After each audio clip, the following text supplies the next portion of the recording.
Welcome to this month's General Engineering Pro News Roundup. My name's Matt and here are the top stories. As part of the spring budget in the UK, Chancellor Jeremy Hunt has announced an investment package in the UK's life sciences and manufacturing sectors.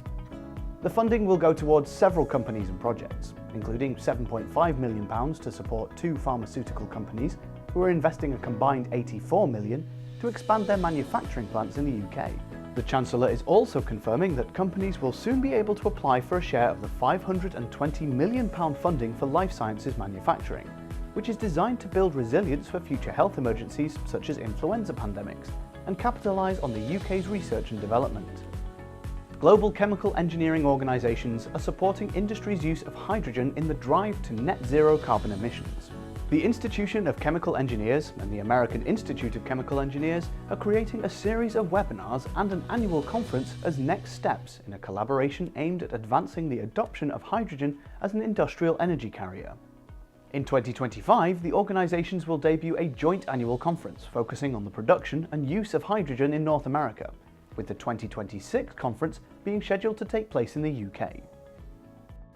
US infrastructure investor Stonepeak has pledged to invest in a 111 megawatt battery energy storage project under development by renewable energy retailer Zen Energy in South Australia. The companies have sealed a definitive agreement that will see the Stonepeak provide up to $70 million Australian dollars for the project.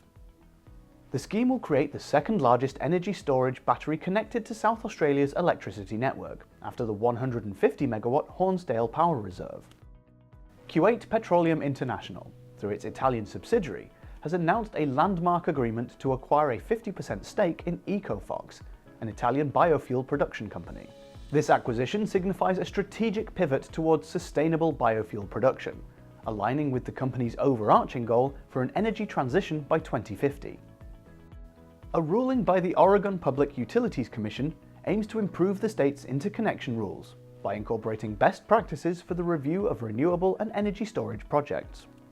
The rules, which govern how distributed energy resources can connect to the electric distribution grid, are the product of a collaborative working group process and include an array of recommendations proposed by the Interstate Renewable Energy Council. The ruling is meant to streamline and modernise how clean energy projects are screened for potential grid impacts when requesting interconnection. And finally, Oman is seeking developers for 5 wind projects across the Sultanate, which are planned to become operational in 2027. Nama Power and Water Procurement Company, the sole off-taker of electricity from independent power plants in Oman, issued a request for qualifications for the 5 schemes that will be implemented as independent power projects and will require investments of around $1.18 billion. The biggest of the 5 projects is the Mahut 1, with a planned capacity of 342 to 400 megawatts. The wind park will be in Mahut province. That's all we've got time for today. Don't forget to follow us on LinkedIn at NES Fircroft for your daily dose of engineering news, career advice and job vacancies. See you next time for our Engineering News Roundup.